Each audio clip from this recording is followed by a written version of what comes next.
Keren Pak Jess. Selamat pagi. Ya.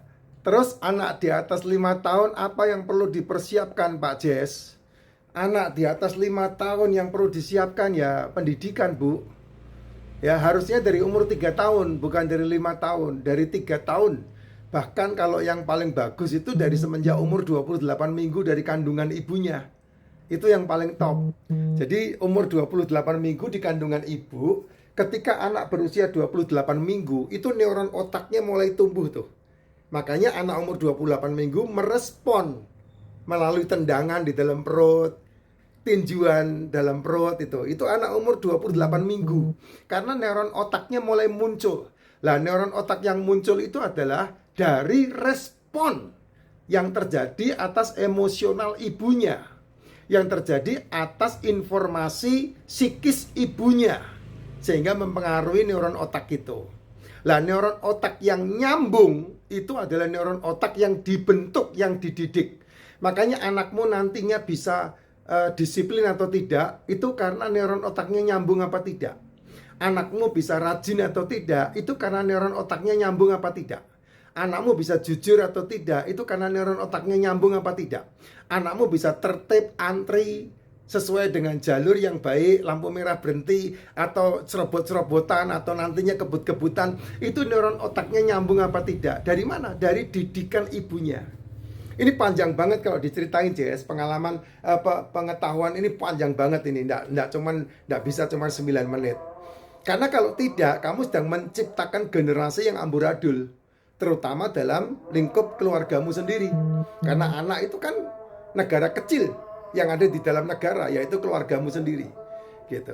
Tapi sebelumnya saya penasaran banget dengan latar belakangnya Pak Jess yang dengan segala saya lebih dulu belajar aja. Ya, saya lebih dulu belajar dan punya pengalaman yang mendahului teman-teman semua. Itu saja. Nggak lebih dari itu. Ya. Nah, kalau bisa ngerti rahasia ini, wah dahsyat. Bener dahsyat. Kamu punya generasi itu luar biasa. Bener. Terutama generasi yang mandiri itu sangat luar biasa. Nah, kalau anakmu umur 5 tahun, ya belum telat juga. Karena SAR manusia itu sistem artikulasi retikular otak anak itu berhenti di usia 12 tahun dan terpatri terkunci di usia 17 tahun, 18 tahun. Jadi ini masih bisa dibentuk ini. Dengan apa? Caranya dengan kebiasaan. Sebagaimana yang harus saya lakukan? Ya buat semua berulang. Repeating is learning. Kamu tidak bisa memiliki anak yang mau antri dengan baik kalau kamu tidak ajari dia dari kecil untuk antri. Yang kalau kamu ajari, duluan. Padahal dia harus antri. Tidak bakal bisa. Kamu lihat pendidikan anak di Jepang. Itu bagus banget. Ya, kamu tidak bisa memiliki keluarga atau anak yang tertib, buang sampah di tempatnya. Kalau kamu tidak latih dari kecil bahwa di mana dia harus membuang sampah. Nah, untuk bisa melatih itu kamu harus melihat cara melatih anjing sama. Jadi jangan berpikir itu beda, sama caranya seperti itu. Makanya ketika orang mau melatih anjing, dia harus tahu caranya melatih anjing seperti apa. Demikian juga dengan anak-anakmu.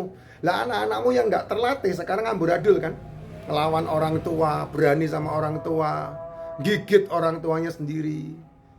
Nggak bisa bertanggung jawab dengan orang tuanya, ya, membenci orang tuanya, nggak peduli dengan orang tuanya.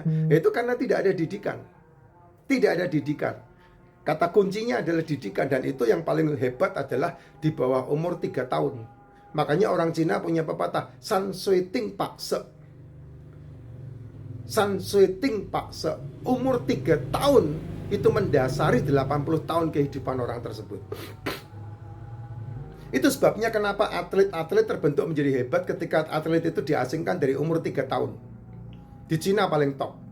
Ya, Shaolin itu dimulai dari umur 8 bulan malah. Umur 8 bulan anaknya udah diambil dan dititipin di Shaolin. Nah, baru top. Ya. Atlet-atlet di Cina itu dimulai dari umur 8 bulan. Anaknya umur 8 bulan udah dimasukkan ke dalam dunia atlet. Sehingga atlet di Cina itu wah dahsyat itu. Indonesia masih belum bisa, Jess. Masih mikirin hobi. Nggak akan nyampe. Atlet-atlet kita itu rata-rata itu hobi. bukan karena apa itu namanya pilihan hidup, makanya nggak bisa. Kamu kalau mau serius menjadi atlet hebat ya harus ada yang dikorbankan. Yang dikorbankan ya sekolah umum. Yang kamu pelajari ya khusus untuk apa yang kamu perjuangkan. Nah itu baru hebat. Makanya amburadul, cara berpikir orang-orang kita di Konoha amburadul. Karena apa? Karena SD, SMP, SMA semuanya dicekoki untuk semuanya tahu. Dan nggak ada yang tahu. Kamu lihat aja sekolah zaman sekarang. Zaman saya masih mending 7 kali 7 49 masih tahu. Sekarang nggak ada. 6 dibagi 2 nggak ada yang tahu sekarang. Tuh anak-anak pakai seragam abu-abu itu nggak ada yang tahu tuh 6 bagi 2. 12 bagi 3, nggak ada yang tahu tuh. Ayo gimana tuh? Kan repot kalau udah begitu. Berarti kepedulian orang tuanya udah jelas-jelas tidak ada itu. Bukan hanya satu anak loh, satu kelas loh itu. Satu kelas nggak paham. Berarti satu kelas itu punya orang tua, maaf ya jangan tersinggung. Berarti satu kelas itu semua orang tuanya itu tidak peduli dengan anaknya. Karena nggak mungkin guru yang ngajari itu, nggak ada. Guru hanya melanjutkan apa yang dididik orang tuanya di rumah. No.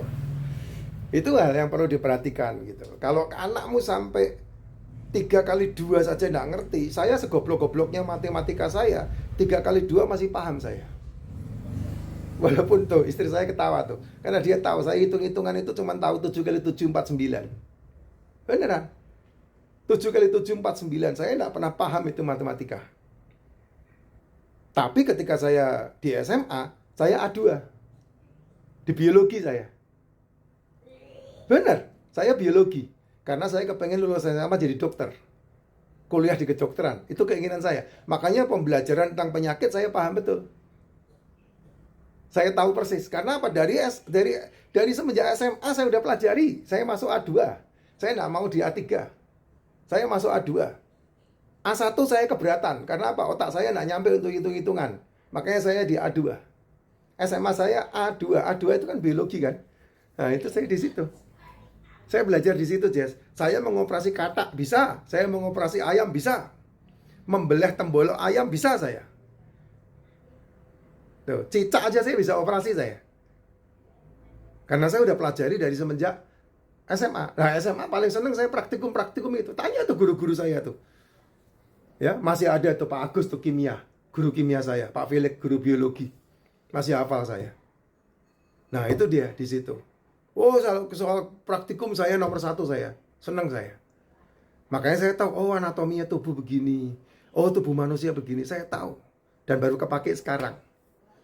Gitu. Tapi kalau pembelajaran ini, wah lama itu Bu. Saya tahu pembelajaran itu lama. Berat, pembelajarannya cukup panjang. Ya, saya tahu bagaimana anak di dalam janin, umur berapa anak harus diajarin. Itu di dalam janin. Dan saya semuanya praktekkan ke anak saya.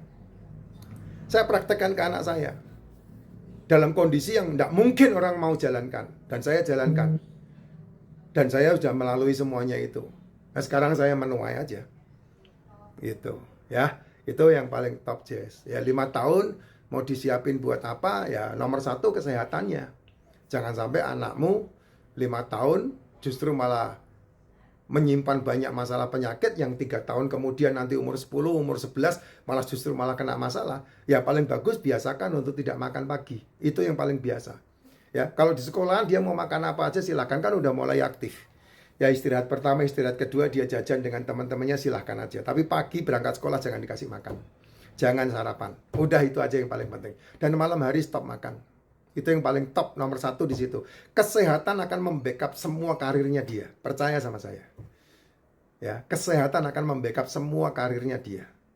Dan mulailah dikasih MCT. Suplemen MCT. Itu untuk ususnya dan untuk otaknya. Bagus banget ya. Makan lemak, makan daging, makan telur. Ya, karbonya dikurangi. Nasinya dikurangi. Boleh makan nasi, boleh. Tapi 2 sendok aja 1 hari udah cukup. Makan tepung-tepungannya dikurangi. Boleh makan mie, boleh. Sebulan 3 bulan sekali tidak ada masalah. Ya jajanannya dikurangi. Jajanan tidak penting.